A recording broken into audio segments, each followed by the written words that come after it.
Muy buenos días.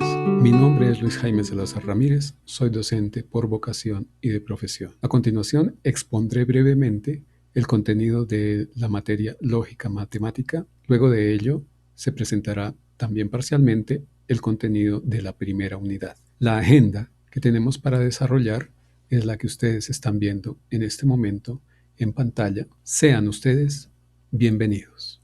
La lógica matemática se justifica en el pensum del estudiante, puesto que le permite fundamentar la capacidad inductiva y deductiva del pensamiento, realizar mejores cuestionamientos, buscar nuevas formas de solucionar problemas, mejorar los resultados de aprendizaje. Le aporta además herramientas para evaluar y validar los argumentos en cualquier contexto. Le permite fortalecer el pensamiento crítico en lo referente a la argumentación. Esta materia está compuesta de 4 unidades. La primera unidad está relacionada con la lógica proposicional y la lógica de predicados. La segunda unidad es la teoría de conjuntos y los sistemas numéricos. La tercera unidad desarrolla los métodos de demostración y finalmente en la cuarta unidad hacemos una introducción a la lógica difusa. Comencemos con la unidad 1. Se tiene el siguiente problema lógico. Un docente otorga la calificación a sus estudiantes de la siguiente forma. Les muestra 2 tarjetas. En una de las tarjetas está el enunciado. En una de estas tarjetas hay una nota probatoria. Y en la otra tarjeta dice que la otra tarjeta contiene una nota de reprobación. La única información con la que cuenta el estudiante para resolver el problema es que las 2 tarjetas dicen la verdad o las 2 tarjetas están mintiendo. Usted puede pausar en este momento el video y pensar acerca del problema que solucionaremos al final. Ahora vamos a hacer unas precisiones con respecto al lenguaje y su relación con la lógica. En el lenguaje ordinario encontramos 4 funciones principales. La primera de ellas es la función interrogativa y es aquella función a través de la cual nosotros buscamos información de nuestro interlocutor a través de preguntas. La segunda función es la función exclamativa y es aquella con la que nosotros expresamos rabia, temor, angustia, estupor, etc. La tercera función es la función imperativa y está relacionada con los mandatos o con las órdenes. Y la cuarta función es la función declarativa, que es aquella función a través de la cual nosotros comunicamos información. Por lo general, este tipo de oraciones nos permite determinar si son falsas o si son verdaderas. Y eso nos lleva a la siguiente definición de lo que es una proposición en matemática. Una proposición es un enunciado o una oración declarativa de la cual nosotros podemos decir si es falsa o es verdadera. Aquí tenemos una serie de enunciados para los cuales vamos a determinar si el enunciado es una proposición o no lo es. Por ejemplo, ese músico es tremendamente bueno, el día está gris, el automóvil se chocó, todos los hombres son iguales y agreguémosle una más. Es decir, la proposición, la integral desde 1 hasta infinito de 1 sobre x es una integral convergente. Usted puede pausar en este momento el video y pensar acerca de las proposiciones. Espero que haya hecho el ejercicio. De la primera, nosotros podemos decir que no es una proposición desde el punto de vista de que contiene un adjetivo. Y los adjetivos son difíciles de darles un significado que sea preciso. La segunda es una proposición que efectivamente se puede determinar con facilidad si es falsa o verdadera. El automóvil se chocó. También es una proposición, puesto que podemos determinar con toda facilidad su valor de verdad. El contexto es muy importante. Una proposición que en un contexto es verdadera, en otro contexto puede ser falsa. Todos los hombres son iguales es una proposición. Sin embargo, como dijimos anteriormente, depende mucho del contexto en donde sea enunciada. Si miramos esta proposición dentro de la Declaración Universal de los Derechos del Hombre, suponemos que es verdad. No esperamos que en una declaración tan importante se enuncien falsedades.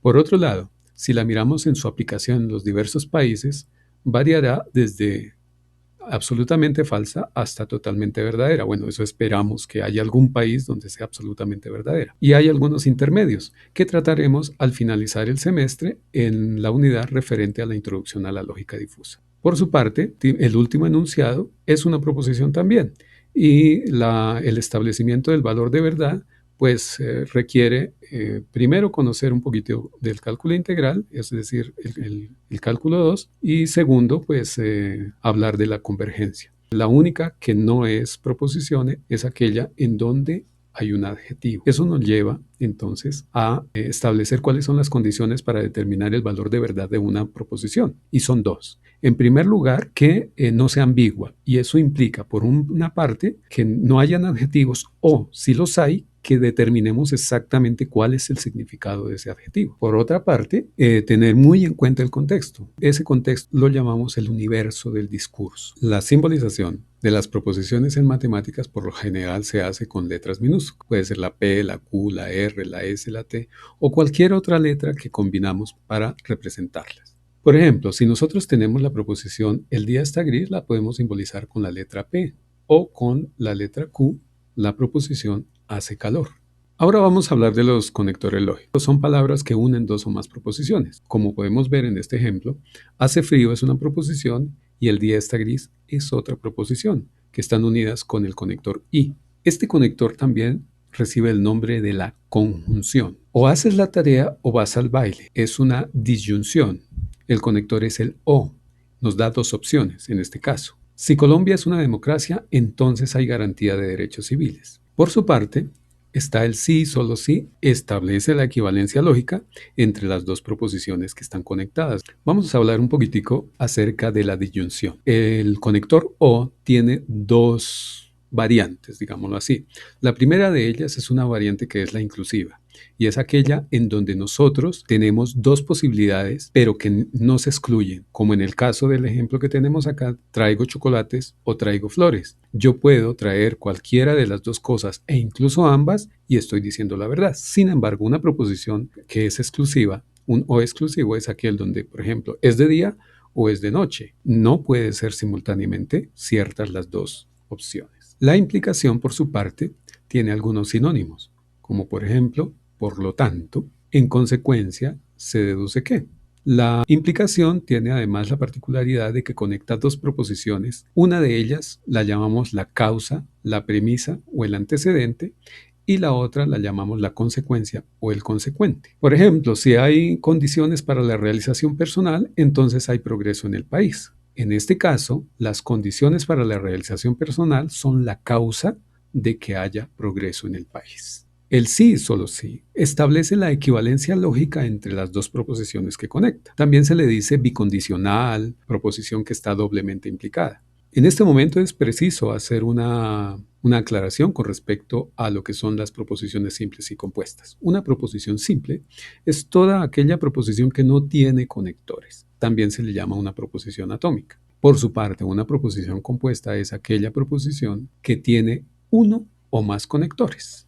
En matemáticas, los conectores tienen sus propios símbolos también. La conjunción o el y se simboliza con un símbolo similar a una v invertida. Por su parte, la disyunción o el o queda simbolizada con un símbolo similar a una v. El o exclusivo es un símbolo similar a una v, pero con un palito debajo, que la diferencia del anterior. La implicación está simbolizada con una flecha que apunta de la causa a la consecuencia. Y finalmente, la equivalencia o doble implicación es una flecha que apunta en los dos sentidos. Es el momento para la negación. Es cualquier partícula en el español o expresión que nos cambie el significado de la proposición. Si nosotros tenemos, por ejemplo, la proposición P, las guerras reflejan la ignorancia de los pueblos, su negación sería, no es cierto que las guerras reflejen la ignorancia de los pueblos. Como vemos también, este símbolo es parecido a una L invertida y con un giro de 90 grados en el sentido contrario a las manecillas del reloj. Es tiempo de las leyes de Morgan. Cuando nosotros tenemos una conjunción,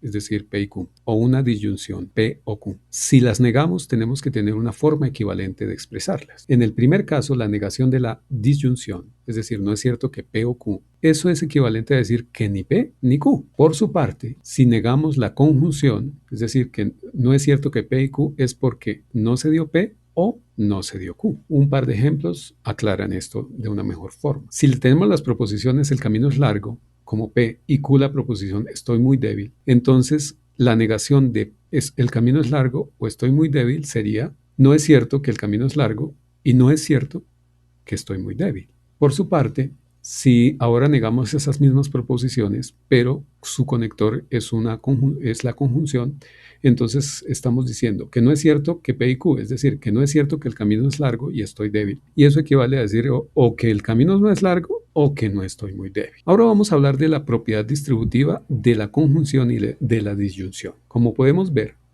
en esta primera expresión tenemos P, I, Q o R, y eso es equivalente a P y Q o a P y R. Teniendo en cuenta que P sea término metadea Q sea voy al cine y R juego al fútbol, entonces la primera expresión, es decir, P y Q o R, sería termino mi tarea y voy al cine o juego al fútbol. Su equivalente en el español sería termino mi tarea y voy al cine o termino mi tarea y juego al fútbol.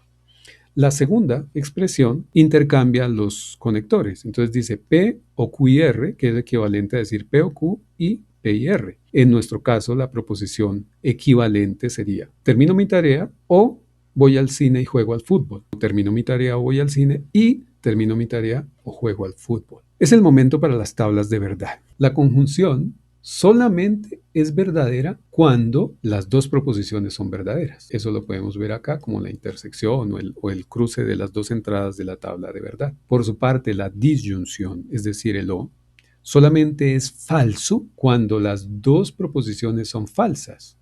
En cualquiera otro de los casos, el valor de verdad es verdadero. En el caso de lo exclusivo, recordemos que un valor de verdad excluye al otro. La implicación solamente va a ser falsa cuando el antecedente es verdadero y el consecuente es falso. En cuanto a la equivalencia, vamos a tener que es verdadera únicamente cuando los dos valores de verdad sean iguales.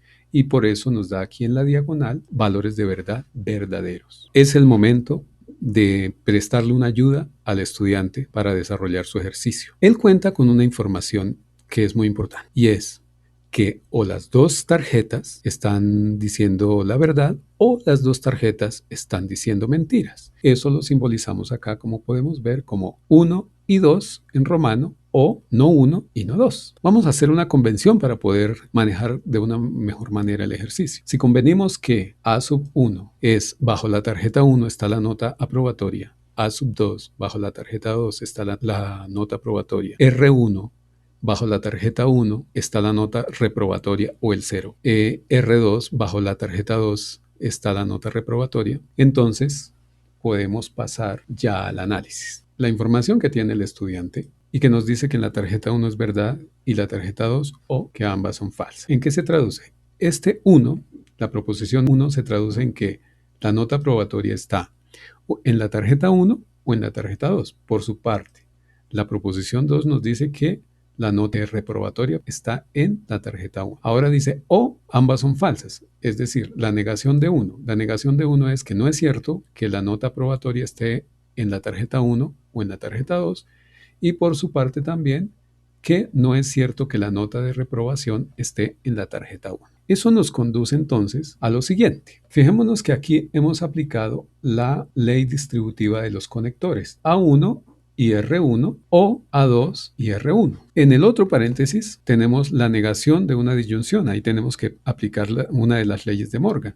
Entonces la negación de la disyunción nos dice que hacemos la conjunción de las negaciones, es decir, no A1 y no A2. Vamos ahora entonces a analizar el valor de verdad de esta proposición. Decir que A1 y R1 es decir que la nota probatoria y la reprobatoria están en la tarjeta 1. Cosa que es imposible. De manera que a esto ya le podemos nosotros escribir que es falso. Por su parte, decir que en la tarjeta 1 no hay una nota reprobatoria es porque en la tarjeta 1 hay una nota aprobatoria. Entonces tenemos que falso o esta proposición.